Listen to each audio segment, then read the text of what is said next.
नमस्कार दोस्तों, मैं आज आपको यूजीसी नेट जियोग्राफी का फर्स्ट चैप्टर जियोमॉर्फोलॉजी भू आकृति विज्ञान के इम्पोर्टेंट क्वेश्चन बताऊंगा जो परीक्षाओं में पूछे जाते हैं तथा जो आने वाली परीक्षाओं में आने की संभावना रखते हैं।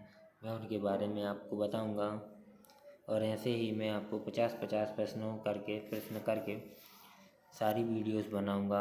और जो भी चैनल पर नए हैं वो चैनल को लाइक सब्सक्राइब ज़रूर कर लें, इससे आपको इसके बारे में जानकारी मिलती रहे तथा आप वीडियो का नोटिफिकेशन भी प्राप्त कर सकें, इसलिए आप चैनल को सब्सक्राइब ज़रूर कर लें।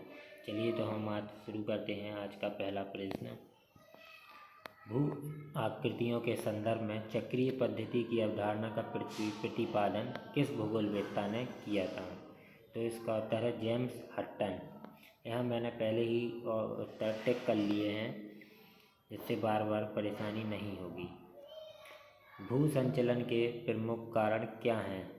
पृथ्वी के आंतरिक भागों में तापीय विषमता, पृथ्वी के भीतर चट्टानों का फैलाव और सिकुड़न, पृथ्वी के भीतरी भागों में द्रव पदार्थों का स्थानांतरण, उपरोक्त सभी।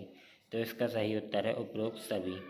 निम्नलिखित में कौन पर्वत निर्माणकारी शक्तियों से संबंध रखता है? चटकन, संबलन, बलन, ये सभी। तो इसका उत्तर है ये सभी पर्वत निर्माणकारी शक्तियों से संबंध रखते हैं। भूकंप अधिकेंद्र क्या होता है? बिंदु। तो इसके ऑप्शन है बिंदु जहाँ पर भूकंप की अवस्थिति होती है, पृथ्वी के भीतर बिंदु जहाँ भ्रंश के पास संचलन होता है, संबंधित भूकंपों के समूह का सन्निकट केंद्र, उस स्थान के प्रत्यक्षतः ऊपर बिंदु जहाँ भ्रंश क्षेत्र के साथ संविदारण होता है। तो इसका उत्तर है ऑप्शन डी, उस स्थान के प्रत्यक्षतः ऊपर बिंदु जहाँ भ्रंश क्षेत्र के साथ संविदारण होता है।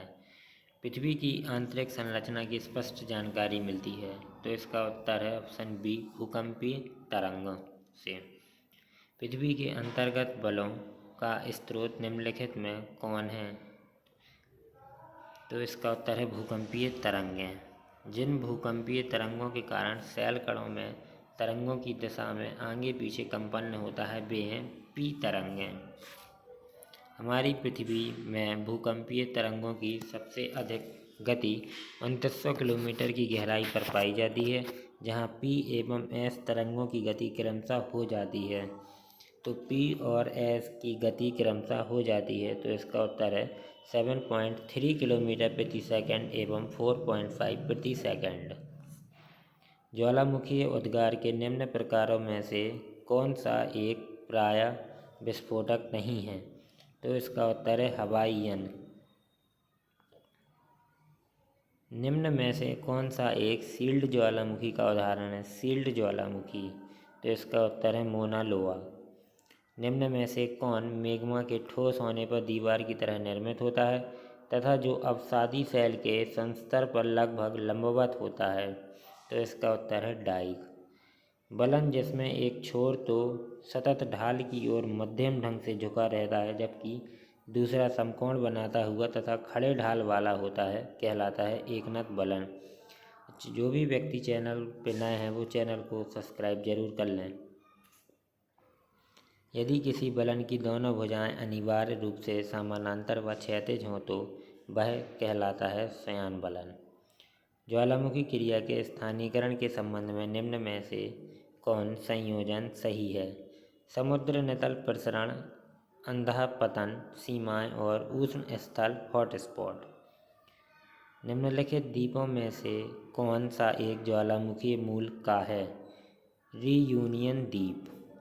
जब किसी बलन के फलाकों की नीति एक ही दिशा में और एक ही कोण पर होती है तो उसे क्या कहते हैं? तो उससे हम, इसका उत्तर है आइसोक्लाइन। एक नती बलन सामान्यतः संबंधित होते हैं नत संस्तर से। निम्नलिखित में से किसका निर्माण विवर्तनिक शक्तियों के परिणाम स्वरूप होता है? विवर्तनिक शक्तियों के परिणाम स्वरूप होता है। तो इसका उत्तर है रिफ्ट घाटी। बलन पर्वतों में अवसादी शैलों की बृहद मोटाई क्यों होती है? तो इसका उत्तर है लाखों लाख वर्षों तक घाटी में अवसादों के निक्षेप के कारण। निम्न में से कौन सी एक नदी ब्लैक फॉरेस्ट तथा बॉसजेज पर्वतों के मध्य भ्रंश घाटी से होकर बहती है? तो इसका उत्तर है राइन नदी। निम्नलिखित में से कौन सी झील पूर्वी अफ्रीका के महान भ्रंश घाटी तंत्र का भाग नहीं है? तो इसका उत्तर है विक्टोरिया झील। कगार कब विकसित होता है? कगार कब विकसित होता है? जब खंड भ्रंश तल के अनुदेश ऊपर जाता है। जब खंड भ्रंश तल के अनुदेश ऊपर जाता है। दो सामान्य भ्रंशों के बीच स्थित सकरा खंड ब्लॉक कहलाता है। तो इसका उत्तर है होस। सामान्य भ्रंश में क्षैतिज विस्थापन का मान क्या कहलाता है? सामान्य भ्रंश में क्षैतिज विस्थापन का मान क्या कहलाता है? तो इसको हम पार्श्वक्षेप हीप कहते हैं। विश्व की सबसे लंबी भ्रंश घाटी। विश्व की सबसे लंबी भ्रंश घाटी है जॉर्डन से जाम्बेजी नदी तक। जॉर्डन से जाम्बेजी नदी तक। अपर्दन के फलस्वरूप ऐसे पर्वतों की उत्पत्ति होती है। उदाहरण स्वरूप सतपुड़ा, विंध्यन, पश्चिमी घाट, पेनाइन, यूराल आदि। यहाँ यह उल्लेखनीय है कि वास्तव में पश्चिमी घाट एक भ्रंश कगार है जिसे नदियों ने जगह जगह काटा है। उपरोक्त कथन संबंधित है। तो इसका कथन अवशिष्ट पर्वत से संबंधित है। लाल सागर इनमें से किसका एक उदाहरण है? लाल सागर एक भ्रंश घाटी का उदाहरण है। वैगनर का प्रवाह सिद्धांत ड्रिफ्ट थ्योरी मुख्य रूप से निम्नलिखित को स्पष्ट करने के लिए निरूपित किया गया था। तो इसका उत्तर है मुख्य जलवायु परिवर्तन। वैगनर के अनुसार महाद्वीपीय विस्थापन के लिए निम्नांकित में से कौन सा बल शक्ति उत्तरदायी है? तो इसका उत्तर है ज्वारीय बल। वैगनर के अनुसार पैंजिया का विभाजन किस युग में हुआ? वैगनर के अनुसार पैंजिया का विभाजन किस युग में हुआ? तो इसका उत्तर है कार्बोनीफेरस। वैगनर के अनुसार महाद्वीपीय विस्थापन जिस दिशा में हुआ है वह है भूमध्य रेखा व पश्चिम की ओर। प्लेट विवर्तनी की प्लेट टेक्टोनिक्स की संकल्पना की अभिधारणा किसके द्वारा प्रतिपादित की गई? तो इसकी धारणा हैरीहेस के द्वारा प्रतिपादित की गई। प्लेट विवर्तनिक के सिद्धांत के अनुसार निम्नलिखित में से कौन सा परम महाद्वीप है? तो परम महाद्वीप यूरेशिया। प्लेट विवर्तनी में प्रतिगामी सीमाओं की विशेषता है समुद्री नितल प्रसरण। निम्नलिखित में से किस सिद्धांत में संवहन तरंगों का सिद्धांत समाहित है? तो इसमें प्लेट विवर्तनिकी सिद्धांत। भूकंप के संदर्भ में निम्नलिखित कथनों में से कौन सा एक सही नहीं है? तो इसका उत्तर है एस तरंगें तरल पदार्थ से भी प्रसारित होती हैं। निम्नलिखित कथनों में से कौन सा सही नहीं है? अब कौन सा सही नहीं है?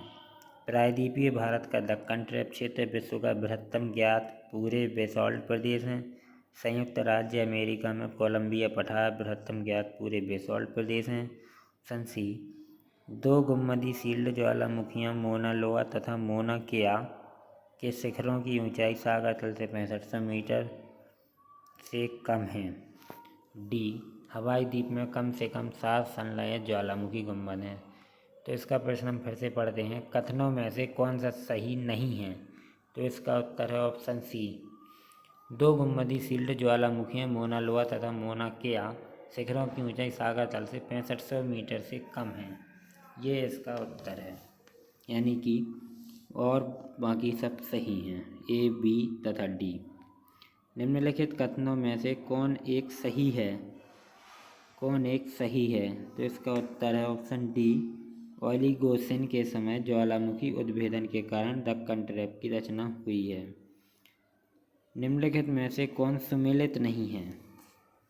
ज्वालामुखी छिद्र का विस्फोट के साथ उड़ जाना कॉल्डेरा, लावा का क्षैतिज संस्तरों में जमाव डाइक, लावा का अपनतियों एवं अभिनतियों में जमाव फैकोलिथ, सबसे बड़ी अंतर्वेदिता आग्नेय संरचना बैथोलिथ।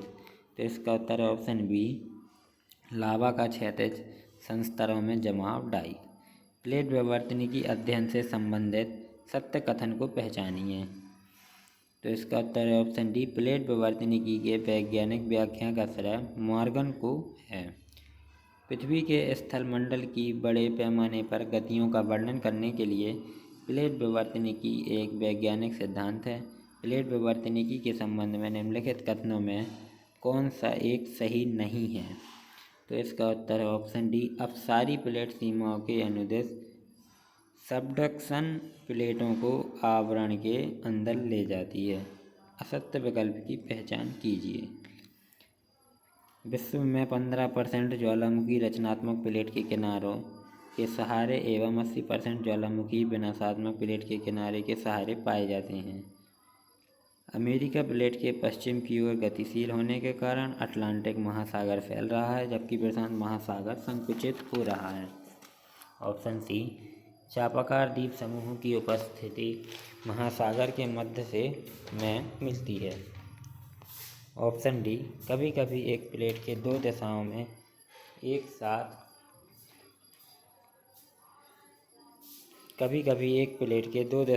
एक साथ स्थानांतरण के प्रमाण मिलते हैं। तो इसका उत्तर है ऑप्शन सी, चापाकार द्वीप समूहों की उपस्थिति महासागर के मध्य में मिलती है। नए निर्मित चट्टान पुराने समुद्री पटल को भ्रंश क्षेत्र से दूर धकेलते हैं, इस प्रक्रिया के कारण है। तो इसका उत्तर है ऑप्शन सी, भ्रंश क्षेत्र से दूर समुद्री पटल की आयु बढ़ती जाती है। दिए गए विकल्प का अध्ययन कीजिए एवं असत्य कथन की पहचान करें। दिए गए विकल्प का अध्ययन कीजिए एवं असत्य कथन की पहचान करें। ऑप्शन ए, द्वीप समूह महाद्वीप अभिसरण में द्वीप समूह तथा महाद्वीप के मध्य का समुद्री प्लेट एस्थेनोस्फीयर में क्षेपित हो जाते हैं तथा द्वीप समूह के तलछट तथा ज्वालामुखी चट्टान महाद्वीपों के किनारों पर जमा हो जाते हैं। ऑप्शन बी, तीसरे प्रकार का अभिसरण है महाद्वीप महाद्वीप अभिसरण। दो महाद्वीपों के निकट आने तथा टकराव एवं समुद्री बेसन के संकुचित होने के कारण होता है। इसी प्रकार के टकराव के परिणामस्वरूप कैलिफोर्निया में सिएरा नेवादा पर्वत का निर्माण हुआ है मेसोजोइक काल में। ऑप्शन डी, उपरोक्त में से कोई नहीं। तो इसका सही उत्तर है उपरोक्त में से कोई नहीं, कि इसमें असत्य कथन की पहचान करनी थी और ये सारे सही हैं। ज्वालामुखियों के विषय में कौन सा कथन सत्य है? ज्वालामुखियों के विषय में ऑप्शन ए, यह पृथ्वी की क्रस्ट की एक नली होती है जिसके माध्यम से भूगर्भ की पिघली चट्टानें, मैग्मा तथा अन्य पदार्थ बाहर आते। ऑप्शन बी, अक्सर इनकी नली के चारों ओर गोल कीपाकार पहाड़ी अथवा पर्वतीय भाग का विस्तार हो जाता है। ऑप्शन सी, ज्वालामुखी जागृत, सुषुप्त, शांत तथा मृत तीन प्रमुख प्रकारों में वर्गीकृत किए गए हैं। ऑप्शन डी, उपरोक्त सभी। तो इसमें सभी कथन सत्य हैं।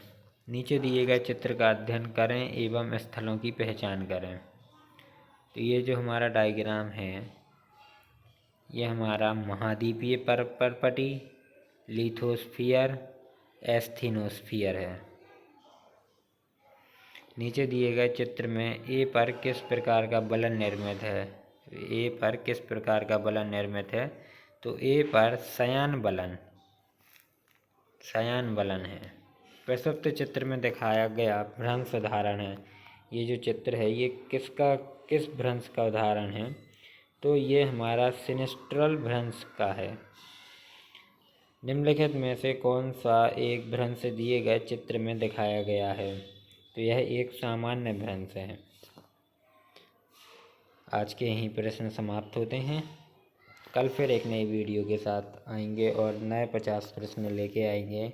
जो भी व्यक्ति चैनल पर नया है वो चैनल को सब्सक्राइब जरूर करें और वीडियो को अंत तक ज़रूर देखें और लाइक ज़रूर करें।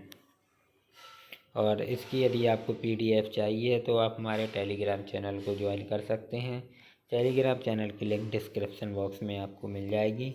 आप वहां से चैनल ज्वाइन करें और चैनल को शेयर ज़रूर करें, जिससे आप अपने दोस्तों सबको घर में जो भी आपके स्टूडेंट या फ्रेंड, आप जिसको भी सजेशन करें तो उनके काम में आएगी यह वीडियो।